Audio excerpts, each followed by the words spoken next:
In compiling this video, we really did look at all the available material. Not just the glamorous stuff, or the funny stuff, or the disastrous stuff. And in watching it, it became obvious, just as I'd thought all season, that the best division was the First Division, Division 1. It was a madhouse. Nobody knew what was going to happen until way into April. They called it a very open league. Read into that what you will. For my point, my side, Millwall self-destructed halfway through March. Like Devon Lock, they got up to that last fence and just fell over. It was always going to end in tears. But the First Division was definitely the best division. They nicknamed him the Messiah when Kevin Keegan returned to Newcastle as manager. 6 weeks into the season, many were convinced they really were witnessing the second coming. Keegan inherited a club on the brink of relegation and bankruptcy. But after a few shrewd signings, Newcastle were transformed. A refreshing brand of attacking football and unquenchable Geordie support mixed to make a lethal cocktail as Newcastle won their first 11 games in a row. Beresford wanting it on the left and getting it. He plays it in low towards Robert Lee. And nodded in by Gavin Peacock. And it's 2-0 to Newcastle. Newcastle were on the verge of Reading's record consecutive 13 league wins, and they looked like breaking it. Grimsby Town and Jim Dobbins' extra set were the reason they didn't, but there was to be no lasting damage. Newcastle was still top, and that's where they stayed. Their destruction of Leicester on the final day was the perfect end to a fairy tale season. And a penetrating cross here, and there might be chances for David Kelly. Great stuff, here comes Cole. Newcastle have the lead.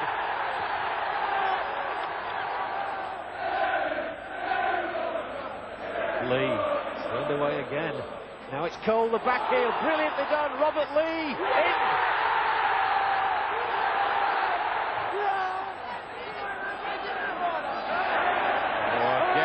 Cole has worked hard to get that ball in. There must be a third. David Kelly.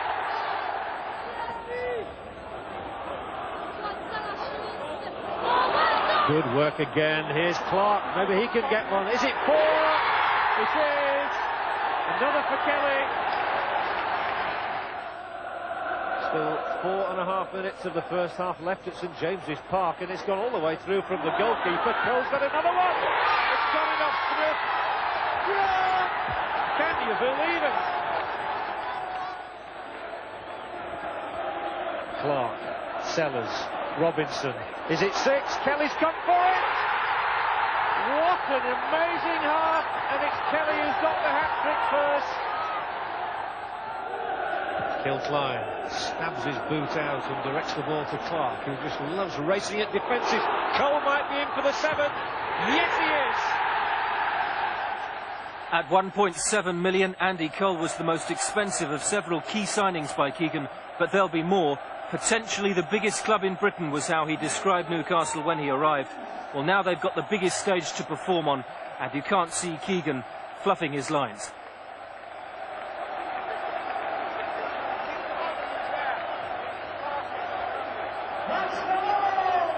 So Newcastle First Division champions. As for Billy Bonds, his task was to get West Ham promotion for the second time in 3 years. But with Newcastle out of reach for much of the season and the controversial Bond scheme casting a shadow, Clive Allen's goals, including what was to prove to be a very important one at Portsmouth, kept them going early on. Could be troubles here. Can Clive Allen turn it into the goal? In October, a 6-0 win over Sunderland gave the rest an overdue glimpse of West Ham's quality. Crawley, Keane.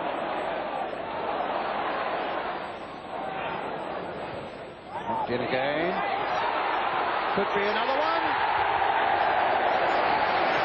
Robson. But disciplinary problems for Julian Dix in particular, sent off 3 times, threatened to undermine promotion. But the Hammers held their nerve in the final weeks and on the final day. Dix gets in there well, and there's a chance here as Speedy hacks it in. Speedy puts West Ham in front. And there's space here for Clive Allen. Can they wrap it up here in injury time? Injury time for Morley. Here's Bishop. Martin Allen forward goes Dix. Dixon's still got it. There's a chance here, and it's 2-0. Clive Allen. And they are definitely in the Premier League now. West Ham were up, but by the narrowest of margins. A single extra goal had made the crucial difference.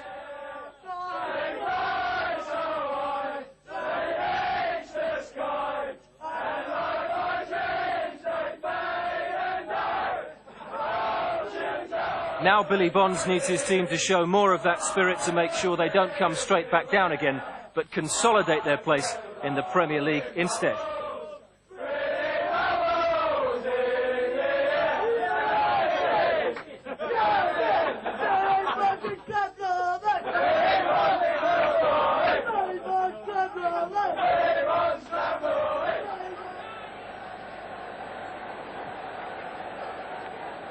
But for every winner there has to be a loser, and Jim Smith's Portsmouth ended up suffering the double disappointment, reserved for teams who go close to automatic promotion and then miss out in the playoffs as well. Like Newcastle and West Ham, Portsmouth gave themselves a real chance by playing high-quality football, and with the astonishing ex-Army striker Guy Corporal Punishment Whittingham averaging a goal a game, the Pompey chimes were ringing out loud and clear in the new year. A run of 11 wins in 12 in the spring moved them above West Ham, and Paul Walsh started to exert his impish influence alongside Whittingham up front. But Walsh's sending off in a 4-1 defeat at Sunderland on the penultimate weekend gave West Ham the chance to draw level, which they took. And if Portsmouth were to join them in the Premier League, they'd have to do it the hard way. And despite dominating for much of the first leg, they still found themselves chasing their playoff semi-final with Leicester. From the moment Julian Joachim came on as substitute and carved a blistering path through the heart of the Portsmouth defence. He beats Alan Knight for one of the most exceptional goals they've seen in Division 1 all season. Leicester had the edge, but Portsmouth's home form, just one defeat all season, and a capacity crowd still made them most people's favourites to go through. Just imagine how demoralising defeat would be for Portsmouth here when you consider, of course, they missed automatic promotion by a single goal. And they're playing Leicester City here, who finished 12 points behind them in the first division. Whittingham going forward, he almost got it through to Daniel. Now, what sort of cross can Daniel put in here? It's a good long one there towards McLaughlin! And Portsmouth have got that vital breakthrough. Little chip in there by Thompson. And Oldfield! And it's gone in! And Leicester have made it 1-1.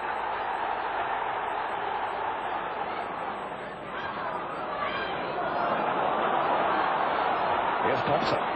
Joachim alongside him. Still with Thompson. It's a great goal. And that might well settle it. Neil. Whittingham. Christensen. Oh, that's a good shot! A wonderful goal! Johan Christensen has put Portsmouth right back in it with a super goal. But another goal was too much to ask of players drained by their ordeal on the final day of the season. As much as their efforts that night, there was little celebrating from the Leicester manager Brian Little, a loser in the playoff final 12 months earlier. Many neutrals will be hoping Jim Smith gets it right next season. Of all the managers in Division 1, none exerted a greater influence than Glenn Hoddle. When he succeeded Ozzy Diaz, he took over a club still suffering the emotional and financial after effects of the 1990 payment scandal which rocked the game. But after a season of consolidation, Hoddle was determined this was going to be Swindon's year. And he led by example. That was their first goal of the season. It helped them beat Sunderland.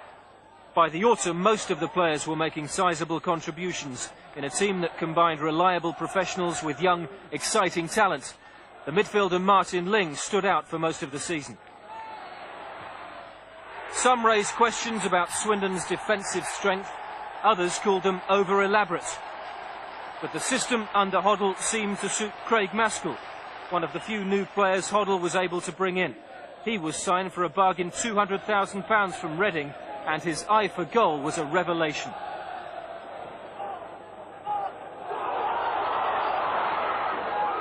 Swindon had pace and strength in the shape of Dave Mitchell.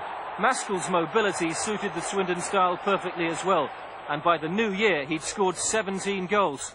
Not too many of them were tap-ins either. Swindon were well positioned, maybe not for automatic promotion, but thanks to Maskell as much as anyone else, for a place in the playoffs. And it was the First Division that gave the season perhaps its most staggering individual game. I don't know about you, but when I'm watching my side, even when we're 5-0 up, I always expect the other side to rally and eventually at least get a draw off us, because I've seen us do that before. In reality, it doesn't happen that much. Tell that to a Birmingham supporter.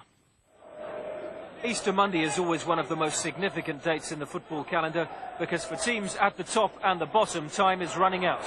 Birmingham, racked with relegation tension, badly needed all 3 points and looked determined to get them. Dean Peer put them one up, and roared on by 18,000, it didn't take Terry Cooper's side long to double that lead. John Frayne was too quick for a flat-footed Swindon defence, and his shot was too good for Fraser Digby. It was 2-1 at half-time. Swindon hadn't been able to play much of the free-flowing football Glenn Hoddle preaches. Sean Taylor's header gave them something to show for their effort, although it didn't look like having much long-term significance. The second half began like the first, with Birmingham marauding forward, attacking at every opportunity and taking their chances. Paul Molden did everything right to make it 3-1, and if that was a well-taken goal, how about the next one from Andy Saville, signed from Hartlepool just 2 weeks earlier. 4-1 to Birmingham, with half an hour left. If Birmingham thought they'd won it, it didn't take Swindon long to sow a few seeds of doubt. All of a sudden, they slowed the pace down, Glenn Hoddle moved into midfield, and Birmingham found it difficult even getting hold of the ball.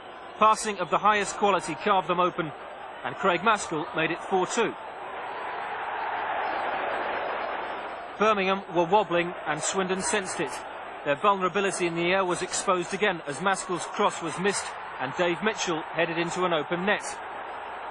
Birmingham tried to push forward, but by now Swindon, and Maskell and Mitchell in particular, had got the taste for it. Martin Ling's run and back heel created the space for Maskell, and Mitchell was in the right place again. 14 minutes after being 3 goals down, Swindon were level. And from their next corner, almost in slow motion, Maskell's header sailed in. 5-4, and the greatest comeback of the season and one of the biggest chokes was rounded off by Mitchell, whose pace had done so much to turn the game Swindon's way.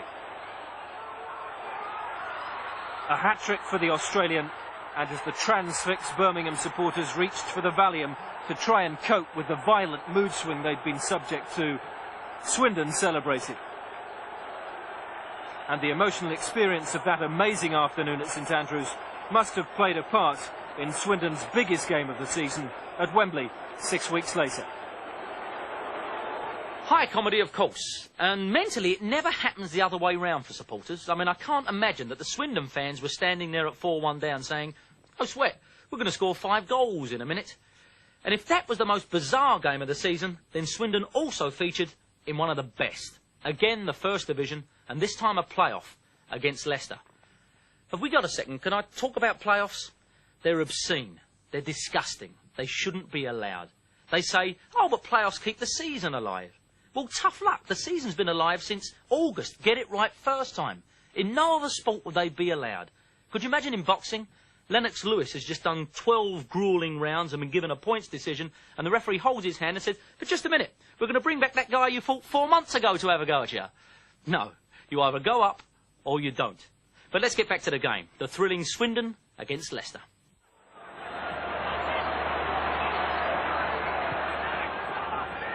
Hoddle. Ling.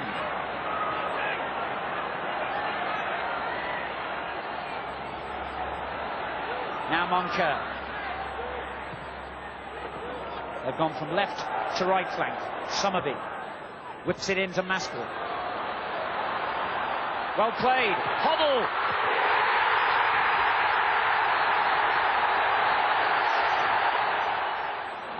Oldfield just misses out. Taylor intercepts. On it goes to Maskell, he's onside. He has Mitchell in the box, otherwise it's full of Leicester defenders. So he goes outside the box to Moncur. Good run by him, and now Maskell!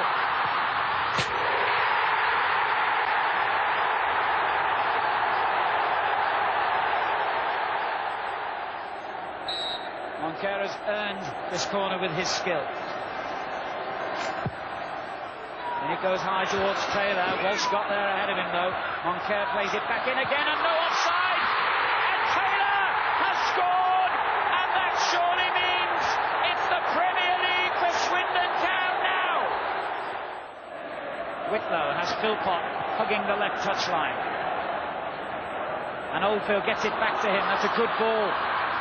Philpott's cross is an excellent one. Walsh is there! And Joachim buries the rebound! Leicester have a moment of hope.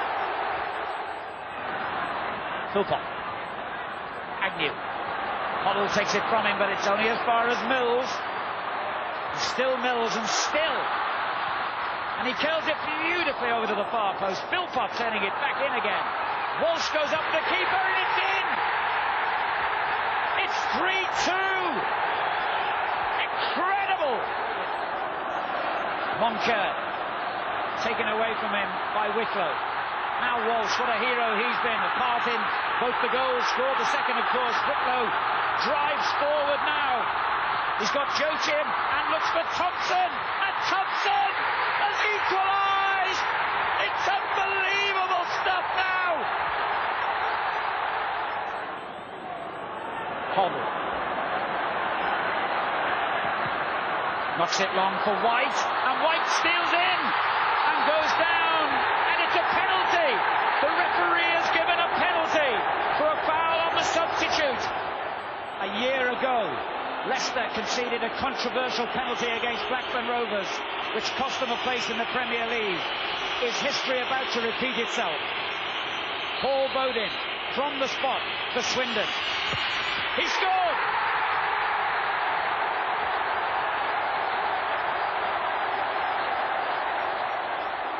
What a moment for Colin Calderwood. 7 years ago, he led Swindon Town from the old 4th division. Now, he will lead them into the Premier League. Although those last two games were by turns bizarre and exhilarating, they were fairly typical of what went on in Division 1, 92 to 93. It was anarchy in there, like the Borgias. Teams were killing off each other's chances and the next week sinking without trace. Why, we even looked like going up for a while. And don't forget, I am the man who confidently predicted on network radio last Christmas, Newcastle are going to blow up. They're not going to win this league. With Liverpool and Everton suffering, Tranmere Rovers were the pride of Merseyside, and in the new year favourites to go up with Newcastle. But John Aldridge's goals were lost to injury, and Tranmere, even though they got to the playoffs, never recovered their best form.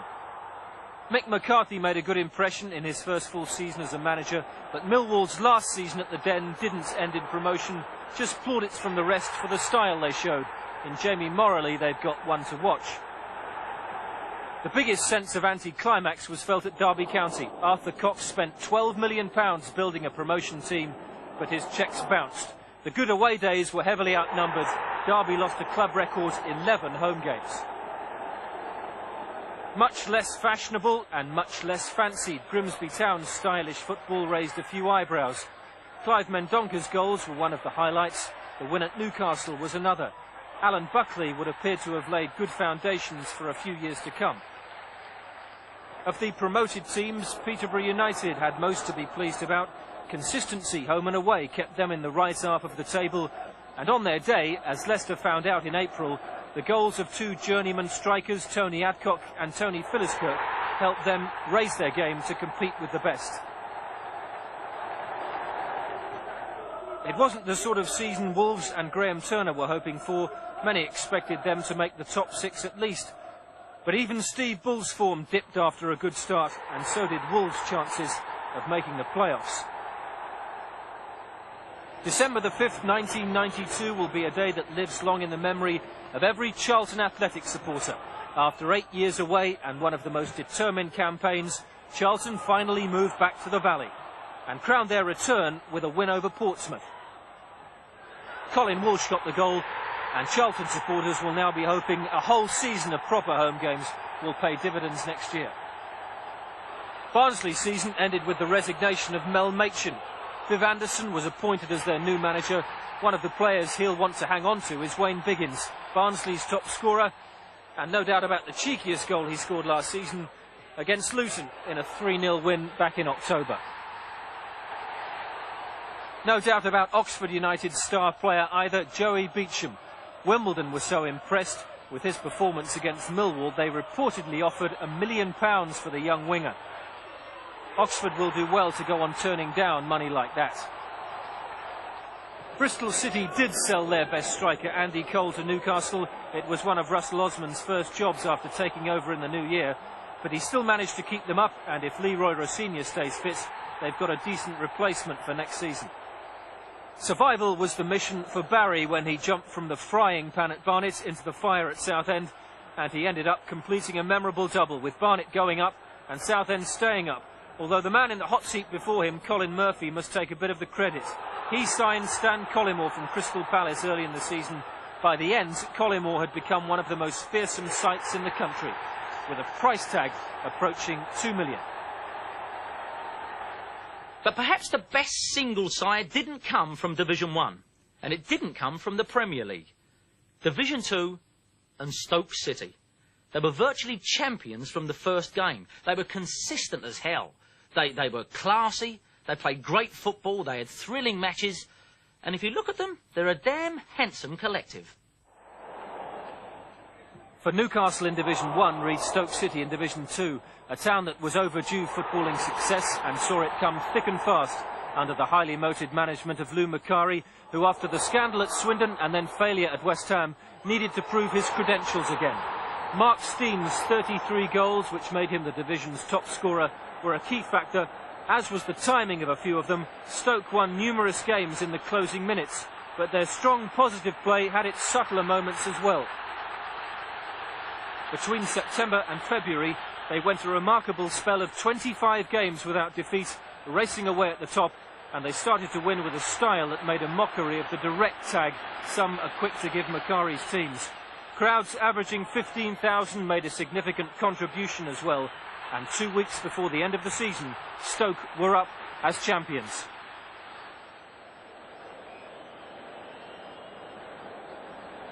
Who went up automatically with them was another race that went right to the wire. For so long it looked like being Port Vale and a Potteries double, but Bolton then put in the sprint finish of the season. Inspired by their FA Cup wins at Liverpool and Wolves and the goals of Andy Walker, their priority changed from being a place in the playoffs to a place in the top 2. They've won an incredible 15 of their last 18 games and beat Stoke into the bargain to edge out Port Vale on the final day by a single point.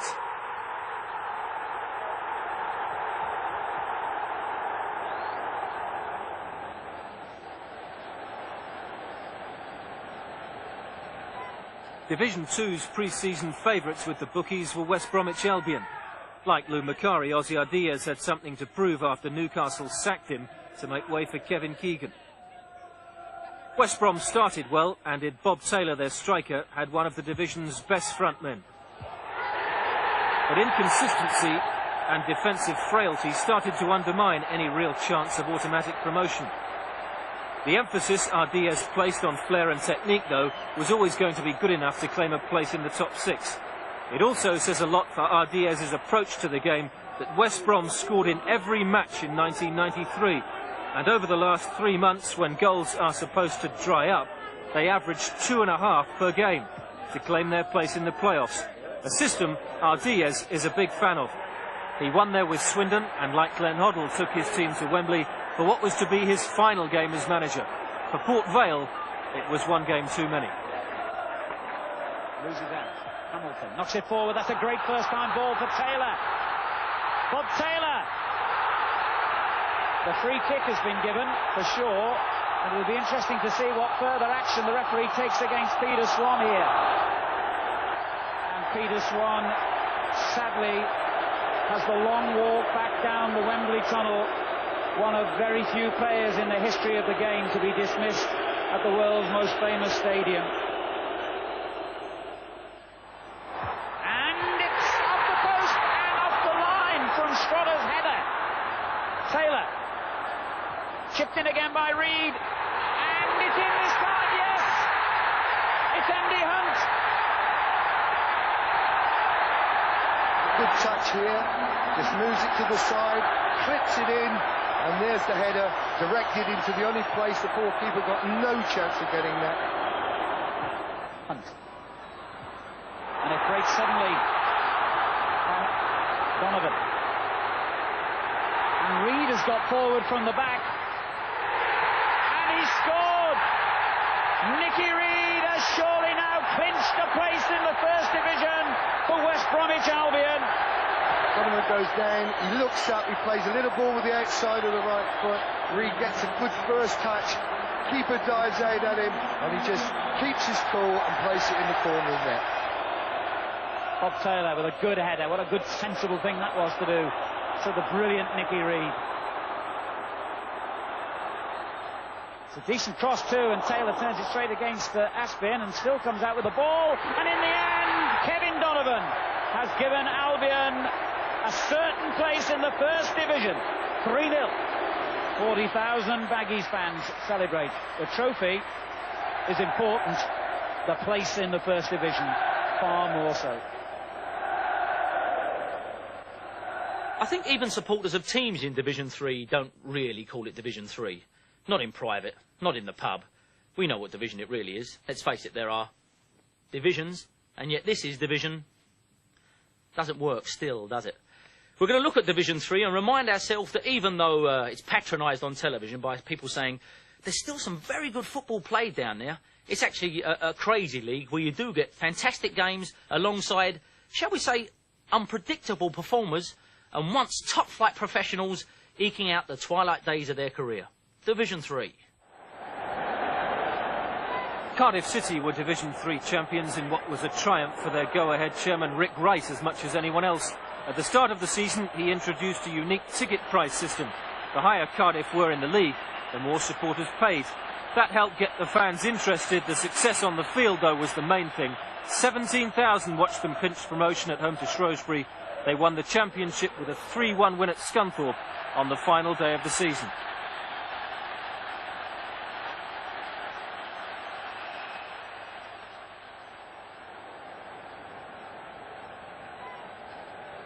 Wrexham made it a Welsh double, finishing second thanks largely to one of the best youth policies in the game.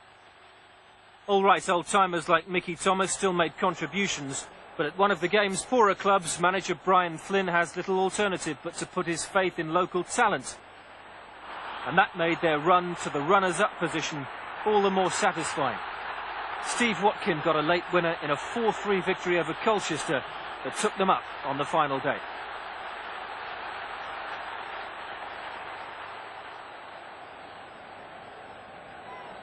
For much of 1992, York City had looked well set for automatic promotion, but then manager John Ward quit for Bristol Rovers, and many reckoned York's chances of going had gone with him. But they recovered enough under Alan Little to make the playoffs and beat Crewe in a dramatic final. McMillan onside. Barnes, good play from him. Tricky again, left foot through. Chance, goal! York in front! And can you believe it? It's Gary Swan again. The man whose goal brought York City to Wembley. It was his first goal for the club, and now the only man in the team born in York gets the goal that could win promotion. Crewe, a corner kick for them. It's beyond levels. Is that handball? It is! Oh no! And in the last minute of extra time, Crewe have the opportunity to force a penalty shootout. Dave McKierney is the man charged with the responsibility. Can Dean Kiley stop it? No, it's a goal for McKierney, and the match is surely going to go to a penalty shootout now. It did indeed. A season's work hinged on 2 goalkeepers and 10 penalties. The first 5 were scored. Crewe's Gareth Worley tried to make it 6. Worley versus Kiley. He saved it! It's the first miss It's not all over yet, don't forget, it's the first miss. York can take a 4-2 lead here with their regular penalty taker, Nigel Pepper. He's scored 7 this season. He's scored 8, and York lead 4-2 in the penalty shootout. He favours the long runner. Ashley Ward, he scores. That had to go in. And it's 4-3 now. Now, it's Wayne Hall. He's got 1 goal all season. He's won them promotion! Division 3, as I say, unpredictable. And I'm not being unkind here, because I would always take the unpredictability of a Division 3 over the class-ridden pecking order of a Premier League. But we'll come to that in a minute. Division 3 can be summed up by a soap opera which, had El Dorado had just a percentage of, it would have been running today. Ladies and gentlemen, let's look at Barnet FC. The success story in Division 3 was played out at Barnet, the league's newest club, and a welcome addition in footballing terms. But how the players managed to maintain those standards was one of the season's most remarkable achievements. Manager Barry Fry had always had a unique relationship with his chairman Stan Flashman. But by November, Barnet were at breaking point, with Flashman the subject of an investigation into financial irregularities and a massive hate campaign. He took it all out on Fry, sacking him for the 7th and, he said, final time in December. But the soap opera simmered on. 10 days later, Barry Fry was reinstated. Showler, take him on! Although one of the first things he said was that Flashman should go for the good of everyone. The league had banned Barnet from signing any new players and was seriously considering the club's future. But Fry and Barnet somehow managed to lift themselves. Barnet's push for promotion had been buried beneath all the back-page bitterness, but against Rochdale, a typical free-flowing move from one end to the other, carried on by Duncan Horton and rounded off by Paul Showler, gave them the lead just before Christmas. It was Barry Fry's return game. Understandably, there were moments when the concentration wavered, but goalkeeper Gary Phillips, for all his eccentricities, was one of the main reasons team spirit stayed as good as it did. 5 minutes from the end, Fry saw his team confirm their place at the top of Division 3 when Kenny Lowe did the donkey work for Mark Carter.